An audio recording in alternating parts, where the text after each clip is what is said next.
A little monster had just stolen a nut from a sack, but it was spotted by a girl nearby. It turned its head to run away, but Maisie, who was good at spotting disguises, still found it. Maisie tried to hand a piece of food to the little monster, but unexpectedly, it bit her arm. Still, the little monster meant no harm. Maisie wanted to take it home as a pet, but as soon as she turned around, she accidentally crushed an egg underfoot. It turned out that strange eggs were everywhere around her. Luckily, Jacob noticed in time and came over to help her. The next second, the little monster was tossed away by Jacob. He said they couldn't keep it, because it might attract unnecessary trouble. But as he spoke, Jacob accidentally crushed another egg. He stepped back a few paces in a panic, and ended up stepping on all the eggs on the ground. The baby monsters inside the eggs began to stir. In the blink of an eye, all the baby monsters hatched. The two of them ran for their lives in terror, while the baby monsters chased after them relentlessly. Soon, they were surrounded by the babies. It turned out the babies had mistaken them for their mother. Jacob finally managed to break free, when the next second, a commotion came from the forest. The real mother of the babies charged out of the woods. The two rushed to the shore, pushing the small boat toward the sea as hard as they could. But the mother monster kept chasing them. Only then did Maisie realize that one baby was still clinging to Jacob, so she quickly threw the last baby back toward the mother. Only then did the huge monster stop, but just as they breathed a sigh of relief, a giant claw reached out from the sea, snatching their small boat into the air in an instant. Maisie fell into the water. Only then did they realize it was a gigantic crab. It opened its terrifying fangs, ready to swallow the little boat. Jacob didn't sit still, either. He grabbed an oar and was about to fight back. Just then, the overlord of the sea, the Red Death, slowly rose from the water. The giant crab froze for a moment. With a roar, the Red Death lunged at the crab. The crab was forced back step by step, but the crab was very cunning. It climbed onto a reef, where even the Red Death couldn't reach it, and the crab fought dirty, too. Seizing the chance, it clamped one of its claws onto the Red Death's horn. Seeing that the Red Death, which had come to their rescue, was now at a disadvantage, Maisie began poking the crab's eye. The crab immediately released its grip. The commotion caused Maisie to fall into the water. Seeing this, Jacob aimed at the crab's weak spot and attacked. Just as the crab was foolishly trying to pull out the spike, the Red Death took the chance to bite down on its claw, and flung the crab away. With a roar from the Red Death, the crab slunk off in disgrace. After the fierce battle, Jacob anxiously searched for Maisie. To his surprise, she had been pulled up by the little monster from earlier. Jacob quickly used the oar to pull them into the boat. He realized that his earlier impulse had been unfair to the little monster, but the small boat had been damaged in the monster fight. Looking at the giant creature behind them, Maisie had a bold idea. Have the Red Death take them home. She walked up to the Red Death, held up the baby monster, and mimed putting a boat on its back. Unexpectedly, the Red Death immediately understood, and really used its back to carry the boat. This must be the first time a human had ever tamed a sea monster. With the Red Death escorting them, the two set sail for home. Halfway there, Maisie even used her own method to direct the Red Death to adjust course. But staying on the Red Death's back for so long, they needed something to eat. Unfortunately, the baby monster wasn't edible. With no other choice, as the only capable one, Jacob had to take charge himself. He planned to spear some fish, but his skills were clearly terrible. After many tries, he caught nothing. Even the Red Death gave him a contemptuous look.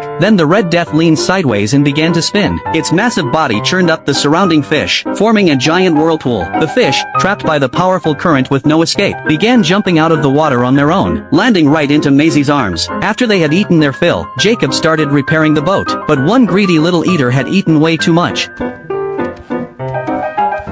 Just then, Maisie noticed that the Red Death's back was covered with harpoons thrown by humans. To ease its pain, she began trying to pull them out one by one. Only then did Jacob notice that the backs of the harpoons were engraved with the emblem of his own ship. For the first time, a feeling of guilt arose in his heart. This long journey had taught him the misunderstanding humans had about sea monsters. When the Red Death safely delivered them to their destination, Jacob finally mustered the courage to open his heart and thank the Red Death. He declared solemnly to the Red Death, "From now on, my harpoon will never be used to hurt you."